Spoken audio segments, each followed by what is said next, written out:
Before starting chemical properties of metals and non-metal, you should know the symbols of some of the important elements.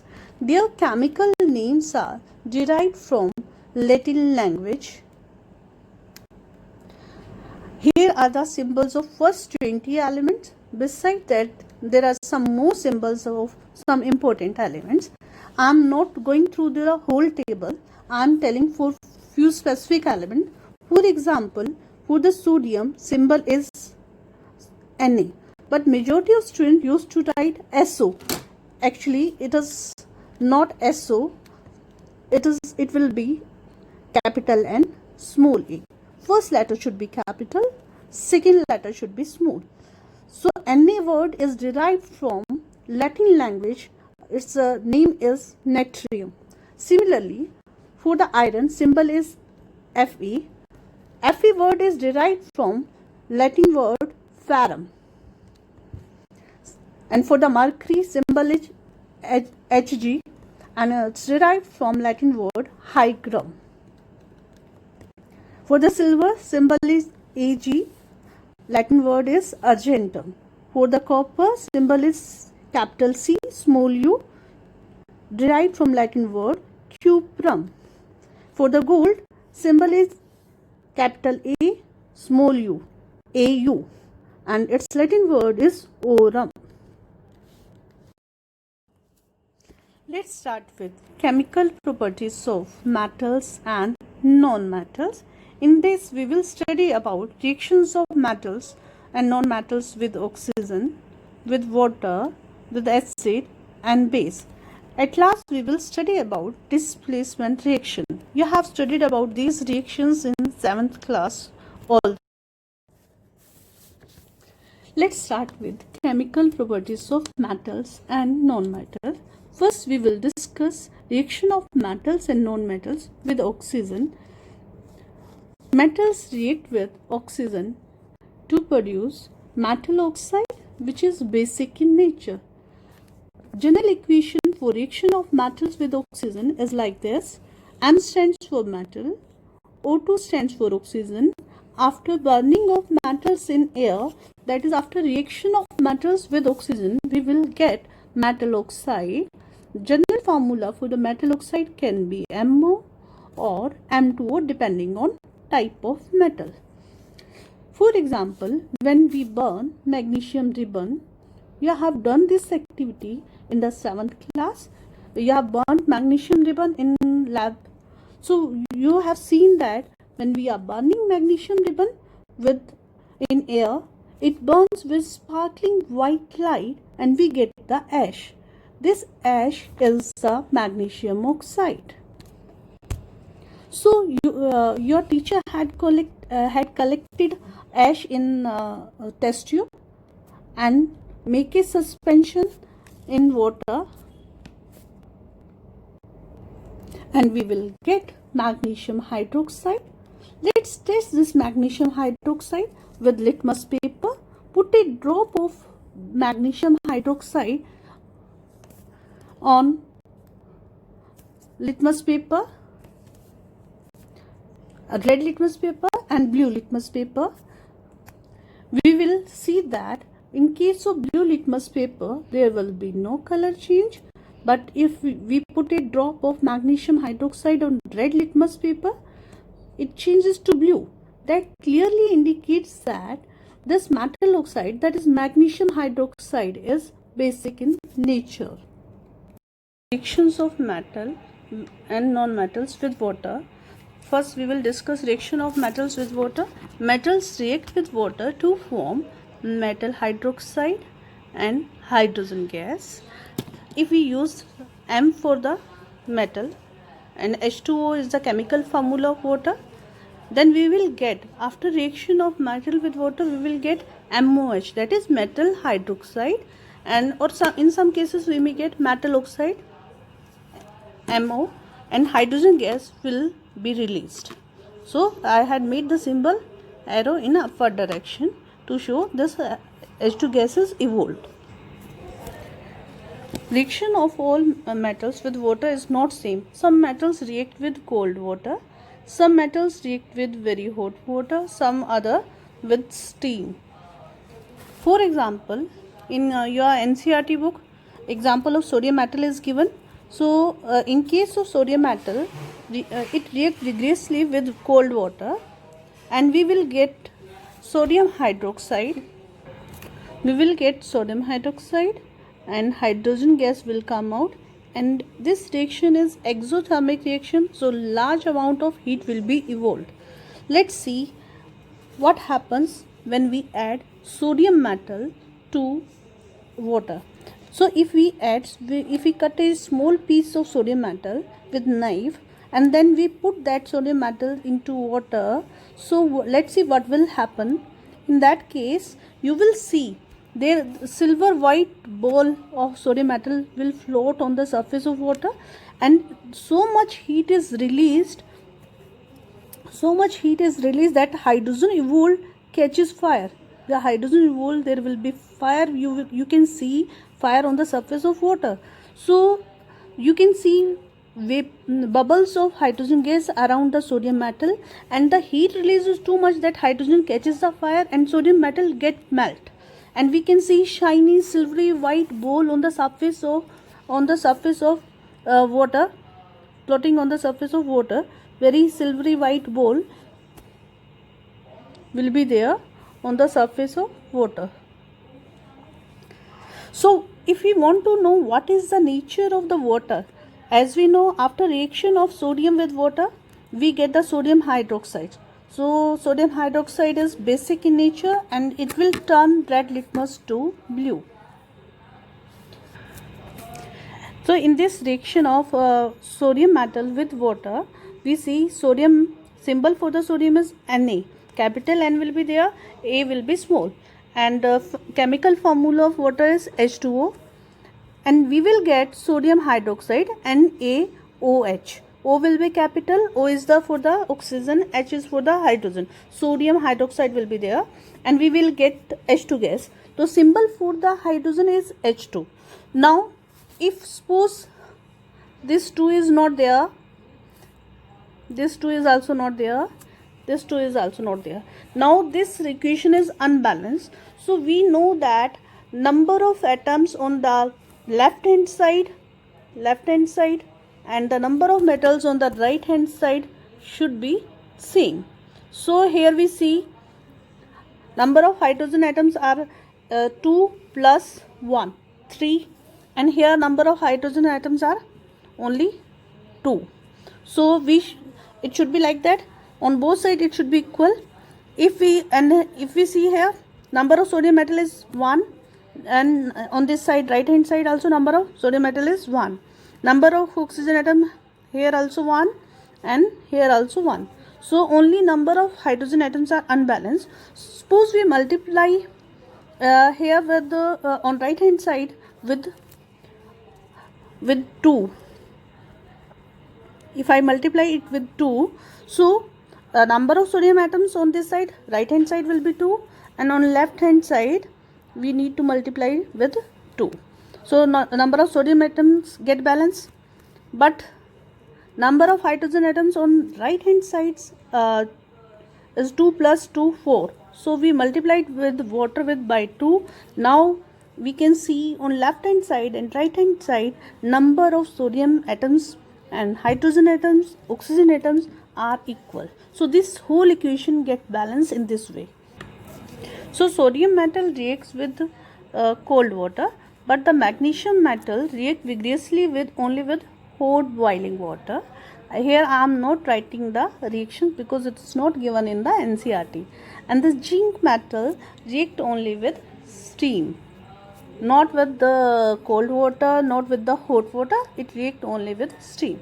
And if we add copper turnings into water or try to react it with steam, copper will not react at all with even with the steam.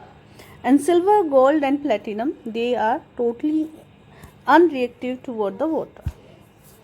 And if we discuss the case of non-metals do not react with water or steam at all. So there are some reactive non-metal like phosphorus. if they are exposed to air, they will catch fire.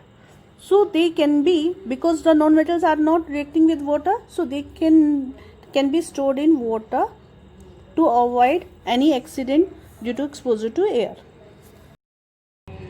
Let's discuss reactions of metals and non-metals with acids. First we will discuss about the metals. Metals react with acid to form their respective salt and hydrogen gas will be released. If we use symbol M for the metals, and here I am taking hydrochloric acid. If we add this metal to hydrochloric acid, let's see what will happen. We will get the metal salt. In this case we will get metal chloride, and brisk effervescence or of bubbles of hydrogen gas will be there. Let's take the example of magnesium metal. If we add magnesium ribbon to the hydrochloric acid, we will add magnesium ribbon to the hydrochloric acid. What will get? We get the magnesium chloride and the hydrogen gas will come out, and you will see brisk effervescence, bubbling will be there. So those bubbles are of hydrogen gas. How can we know these bubbles are of hydrogen gas? There is a confirmatory test for the hydrogen gas. So we will take a matchstick and we will bring the burning matchstick near this test tube. We will see that this get extinguished with pop-up sounds. Let's discuss activity 4.6 given on page number 49. In this activity, what we do, we take 4 metals, but here I had taken only one example of magnesium ribbon in one test tube, and we can mark this test tube as A, and in the second test tube we will take copper turnings and mark this as B, and in the third test tube I take the small piece of coal and mark it as C. So what we do, we will add 5 ml of hydrochloric acid in each test tube. So what will we observe in the test tube A? You will see brisk effervescence will be there and bubbles of hydrogen gas is coming. Bubbles of hydrogen gas is there in this test tube. And if we want to know whether this gas is a hydrogen gas, so we can bring burning matchstick. We can bring burning matchstick near the mouth of this test tube, and you will see that this matchstick get extinguished with pop-up sounds. As we hear in case of firecrackers, burning firecrackers, so you can hear pop-up sounds will be there. This is a confirmatory test for the hydrogen gas, and students enjoy this activity. And in this test tube B, you will see there will be no bubbles and no reaction of copper with dilute hydrochloric acid. In the third test tube we have taken coal, in which a non-metal carbon is present. So you will observe there is no bubbles of hydrogen gas, so non-metals do not react with acids. Let us discuss reactions of metals and non-metals with base. Let's see how they react with base. First, about the metals. Metals react with base to form their respective salt and hydrogen gas will be released. Here I am taking example of aluminum metal. What we do, if we take sodium pellets, we will take sodium pellets and we will add in the test tube, and then we will add water in this test tube and shake it well to dissolve those sodium pellets. Then if we add a small piece of aluminum foil, then you will see bubbles of brisk effervescence will be there and bubbles of hydrogen gas is coming out. So if we want to know whether these bubbles are of hydrogen gas, so we can do again pop-up test. In that case again we will bring the burning matchstick. And then you will see that this matchstick get extinguished with pop-up sounds. Let's see the reaction. If we are adding aluminum foil to sodium hydroxide, aqueous solution of sodium hydroxide is there, so water molecules are there, H2O plus NaOH is there. So what we get the sodium salt will be there, that is sodium aluminate, and hydrogen gas will be released. And we can balance this equation. Suppose on this side aluminum atoms, we had multiplied this whole salt by 2. So here aluminum on right hand side aluminum atoms are 2 in number, so we multiply here with 2. And sodium atoms on right hand side are 2, so here we multiply with 2, we get 2 NaOH. So in this way we can balance the whole equation. Although this equation is not given in NCERT, but for extra information I am telling you this whole equation. There is no need to learn this equation. Let's discuss displacement reactions of metals and non-metal. Displacement reaction is a chemical reaction in which a more reactive element displaces less reactive element from its salt solution. Let's take the example of iron and copper sulfate. If we dip iron nail like this, in copper sulfate solution, which is blue in color, after few hours you will observe that it color of the solution changes to light green color, and there we can see reddish brown deposits are there. This light green color is due to the iron sulfate. So let's see the reaction. When we dip iron nail in copper sulfate solution, the blue color of the solution, changes to light green, because this more reactive element, that is iron, displaces this less reactive element copper from its salts, that is copper sulfate, and we get the iron sulfate, which is light green in color. And this copper get deposited on the iron nail. It get deposited on the iron nail like this. Like this, copper, reddish brown copper get deposited on the iron nail.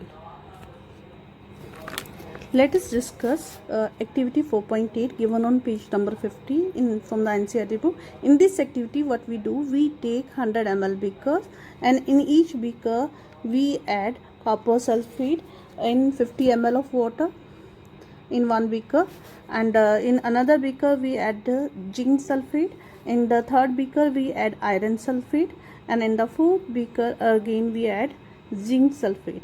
So what we do, we add to the first beaker we will add zinc granules. Let's see what happens. We will see that after few hours this color of the solution changes from blue to white. That is due to the more reactive zinc element displaces copper from its salt solution copper sulfate, and we get the zinc sulfate, and the copper get deposited. In the second case, when we add copper turnings to the zinc sulfate solution, there will be no change in color, because why it happens? Because copper is less reactive, so it will not displace zinc from zinc sulfate, and there will be no reaction. So we can say like this, we can store zinc sulfate in the copper vessel, but we cannot store copper sulfate in zinc vessel. In the third case, what we do, we add copper turnings to the iron sulfate solution. In this case, after few hours, you will observe there will be no change in the color of the solution. This light green color solution remain as light green. Why it happens? Because copper is less reactive, and it will not displace more reactive iron from its salt, that is from iron sulfate. So we can store iron sulfate in copper vessel. And the last case, what we have done, we have added iron pieces into the zinc sulfate solution. Again, after few hours, you will observe there will be no change in the color. This white color mean as such, because iron is less reactive than the zinc, so it will not displace zinc from zinc sulfate solution. During discussion of displacement reaction, I told that iron is more reactive than copper, but it is based on this reactivity series. This reactivity series is the arrangement of metals in a vertical column. In the decreasing order of their reactivities. So you can see here potassium is the most reactive metal or most reactive element, and platinum is the least reactive.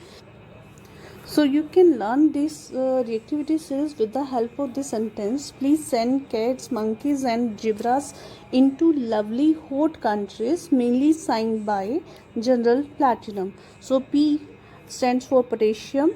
Here P stands for potassium, S stands for sodium, C for calcium. So you can do for the others also to learn this reactivity series. So differences in chemical properties of metals and non-metal. In this table, first parameter is reaction with oxygen. Most of metals react with oxygen to form basic oxide. As you have done earlier, magnesium ribbon when burnt in air, it reacts with oxygen to form ash, that is magnesium oxide. If we dissolve that ash in water, it will form basic magnesium hydroxide. So we can see metals react with oxygen to form the basic oxides. Non-metals react with oxygen to form acidic or neutral oxides.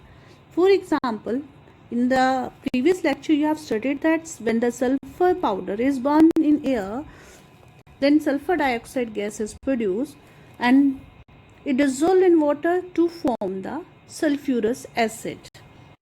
Second parameter for the differences between metals and non-metals is reaction with water.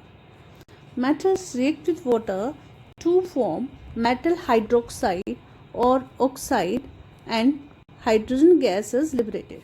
For example, if we drop a small piece of sodium metal in water, sodium hydroxide will be produced and hydrogen gas will be evolved. And this hydrogen gas, due to this hydrogen gas, sodium metal catches fire and it get melt and form a white shiny ball on the surface of water. And non-metals do not react with water under normal conditions. There is reactions with acid.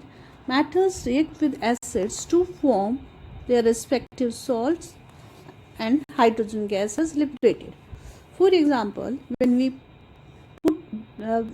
place a ribbon of magnesium in hydrochloric acid, then we will see bubbles of hydrogen gas are coming out and we get the magnesium chloride. And non-metals do not react with acids. Fourth parameter is reaction with bases. Metals react with the bases in a similar manner to form hydrogen gas as they react with the acids. For example, in activity 4.7, it is mentioned that when we drop foil of aluminum metal in sodium hydroxide solution, hydrogen gas bubbles are evolved and we get sodium aluminate salt. And reactions of non-metals with bases are complex. Fifth parameter is displacement reaction. Metals show displacement reaction, the reaction in which more active metal displaces less active metal from its salt. For example, here if we put some iron nails in blue copper sulfate solution, copper metal, reddish brown colored copper metal will get deposited on the iron nails and we get green colored iron sulfate solution. But if we store iron sulfate in copper vessel, there will be no reaction. So we can store iron sulfate in copper vessel, but copper sulfate cannot be stored in iron vessel. And most of non-metals do not show displacement reaction. Now about uses of metals. First is about copper metal. Copper metal, copper metal is used for making electric wires, utensils and water boilers. And second is iron. Iron is used to make iron nails, screws, pipes, railings and agricultural tools. Aluminium metal is used to make body parts of aircrafts and electrical cables. Zinc metal is used in dry cells and for galvanization process. Gold and silver metal are used to make jewelry items and decorative articles. You know, mercury metal is used in thermometer. About uses of non-metals. First is about oxygen. You know that plants and animals need oxygen for breathing. So oxygen is that non-metal which is very essential for the survival of living beings. Oxygen is also required for the combustion of fuel, that is burning of fuel at home, in factories and in vehicles. Second non-metal, essential non-metal is nitrogen. Nitrogen, you know, we are using nitrogenous fertilizers to enrich the soil with nitrogen to enhance the growth. And nitrogen is also used in food packaging, like the chips packets. In the chips packet, nitrogen gas is filled. Liquid nitrogen is used for preserving blood, body organs and cornea of the eye. Third non-metal, chlorine. Chlorine, you know that in water we add chlorine for disinfection. And chlorine is also used for making PVC pipes, that is polyvinyl chloride pipe manufacturing. Fourth non-metal is iodine. Iodine is used whenever there is some injury is there, then we use some purple colored solution, that is tincture iodine. So it is used as an antiseptic. Sulfur, fifth non-metal is sulfur. You know, when there is any skin problem, we are using sulfur in the skin ointments. Sulfur is also used as fungicide and for making firecrackers. Sixth non-metal is phosphorus. You have studied that on the head of matchsticks there is some powder that contain phosphorus, and phosphorus is also used to make firecrackers. In the diamonds and graphite, carbon non-metal is present.